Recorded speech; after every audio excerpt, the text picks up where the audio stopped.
Okie dokie. I am getting ready to rack my cider from one fermenter to another. So from the primary to the secondary fermenter. This is done, well, for a couple of reasons. One, to separate it from the traub at the bottom of this, but also to give it a second place to finish fermenting and clean itself up. Okay, so basically it just gives it a clean new home for it to finish what it's doing in the way it's fermenting. And it also allows you space to get started on another batch. All right, so this is what we do. We call it racking. It's a type of, that means siphoning. It's, by the way, I'm Stuart, it's Texas Cooking Today. Welcome. And by the way, click subscribe and the like button. Drop a comment when you get around to it, and go ahead, subscribe. Do it now. Thanks a lot. Hey, we'll get on with this. Now, what I'm using here is called a racking cane. Racking cane, this is a little stainless goodie that I have. You can buy these in plastic also. It has a cap on the end of it. So it has to pull liquid down through the cap before it can pull it up through this tube and into this tube. All right, and that's what we call a racking cane. It's a siphoning tube that is designed not to pull the stuff off of the bottom of the tank. Really cool idea, huh? So I take off this up here. That is the fermentation lock. Put in my siphoning tube, or racking cane. You must use the correct nomenclature. It is a racking cane. Right now I'm stirring that up in the bottom by jiggling that around. Need to be a little more careful. There we go. Now, what I'm using here is called a siphoning pump or transfer pump. These transfer pumps are really handy, especially when you get older like me and you're kind of arthritic, you hurt. All right, and it's also dangerous to move these things. All right, so if I siphon it, that means I have to put this one down on the ground and then pick it back up when it's full of 5 gallons of liquid. Well, it's heavy. It can slip out of your hands. That can become an issue with your feet because these are glass and they can chop off people's feet. All right, so you got to be really careful with these bottles. Now, and you know, I make that, and not jokingly or anything, but a lot of people that delivered water back when it was only done in glass bottles, a lot of those people got injured back when, and it's unfortunate. So we learned from that. They put it in plastic bottles now, and they make the people working these things wear shoes with arch supports and steel toe. All right, arch support, no, excuse me, a instep plate. It runs on top of the shoe, steel. Forgive me. Okay, turn this on. It'll pull that liquid up through that racking cane and right into this tube where we're filling this guy up.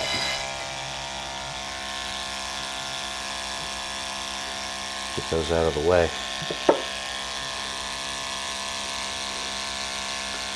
So this is really nice. Having this nice little pump has saved me so much work and so much effort, and you know, saved my back from a lot of problems there. How I handle heavy things is important, as it is with anyone. So anyway, this takes about 5 minutes to get this whole thing transferred. I'm going to list right here on this, which is what this is. It's a pomegranate seltzer. It was started on 3/2 of 25. Racked now on 3/21 of 25.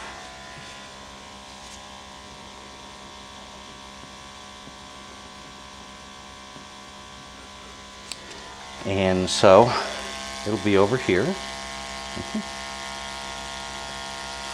Put that off to the side there.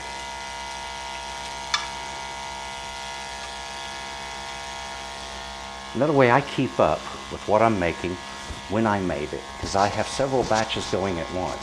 I can have up to 6 batches at a time going. Actually, if I pull out some other fermenters I have, I could do 8, but I'm not going to have that many going. That's just too many for me to do. 6 fermenters is a lot, and it allows you a good production, especially if you're production time is really slow. Now my yeast is a really slow yeast. It is designed for making a cuvee, and a cuvee is a varietal wine. It's a word that they use in France for an early season varietal wine. Varietal champagne, I'm sorry. And so these varietal champagnes are made from the best of the early grapes. And the cuvee is a really clean tasting yeast, but it's really slow. Okay, so you just gotta be patient. It makes a very good seltzer. Yeah. All right. Looky there. I'm just chugging along, isn't it?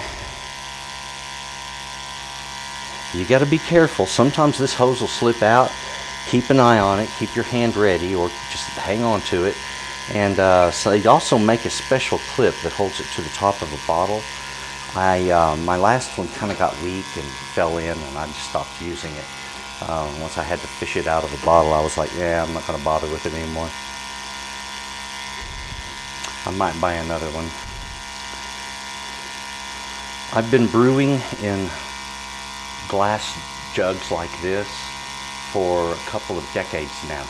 I started this over 20 years ago, and it started with a little simple kit called a Mr. Beer kit.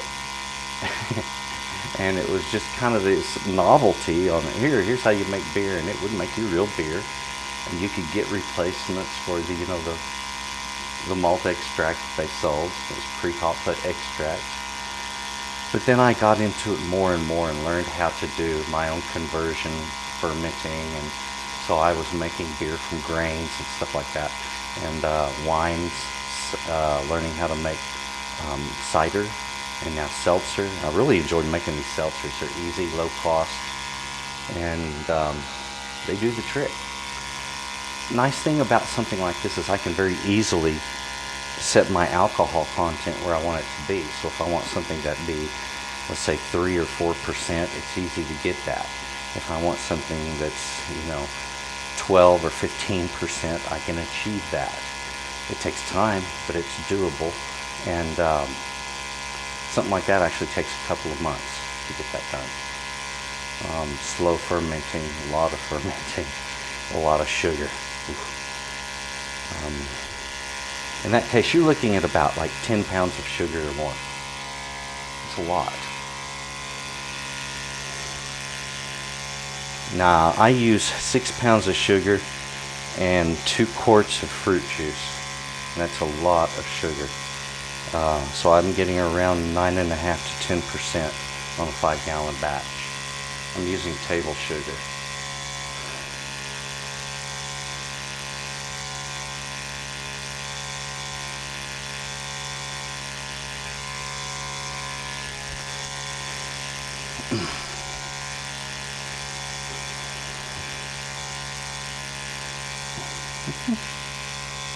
Not too tough.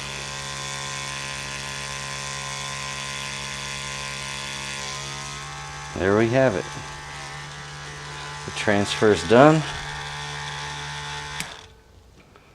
All I need now is to clean out my transfer pump and my tubes, and I'll do that just by pumping some water through it. And this over here is just ready to go back into its fermenting, and this over here will do its thing as well. So we've got them back up and running, folks.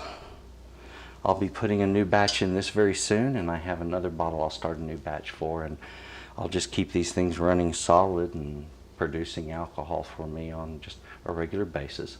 It's not a lot when you get down to it over the full course of a year. You're not even talking, I'm talking around 75, 80 gallons is what I normally make for myself for a year. That's not a whole lot. When you talk to people that do brewing, you'll find out that's a fairly moderate amount. In the United States, you can produce up to 250 gallons per household. There we go. Now, clean it up. By the way, thank you for watching this. This was, just how to rack a beverage from one fermenter to another. Very simple to do, and it's just a part of the separate stages that I go through to produce a seltzer. Really good, delicious beverage that's, well, easy to drink and easy to enjoy, and never drink and drive. Okay, so talk to you in a little while. I've got work to do in the way of cleaning these things, lots of it. Okay, I wanted to do this quick clip to just show everyone what the difference is in appearance between a primary ferment and a secondary. And I mentioned before that you can, tell when it's time to rack a beverage from primary fermenter to a secondary. So the one on the left was started on 3/2 of 25. The one on the right was started on 3/22 of 25. They're both identical recipes. It's a pomegranate seltzer, okay? The only real difference is the one on the right has more particulate matter in it, which is reflecting light. And that light being reflected, makes it look lighter in color.